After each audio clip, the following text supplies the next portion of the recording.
আমার এমন একজন মানুষ হোক যে দিনে 10-12 বার ভালোবাসি না বললেও আমার মন খারাপের সময় এসে বলবে আমি তোমাকে ভালোবাসি।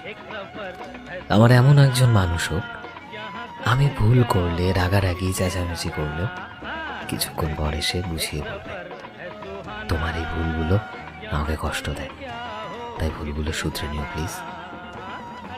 আমার এমন একজন মানুষ হোক আমি একটু বেশি সময়ের জন্য অফলাইন থাকলে যার মনের মধ্যে অস্থিরতা কাজ করবে, অভিমান ভরে SMS করে বলবে আর অনলাইনে আসতে হবে না তোমার। আমার এমন একজন মানুষ হোক যার কাছে ছবি চাইলে নানা রকম বাহানা দিল মাঝে মধ্যে চাওয়ার আগে নিজে থেকে ছবি দিয়ে বলবে ছবি চেয়েছিল তখন নাও তুলে দিলাম। কোনটা বেশি ভালো হয়েছে বলো তো? আমার এমন একজন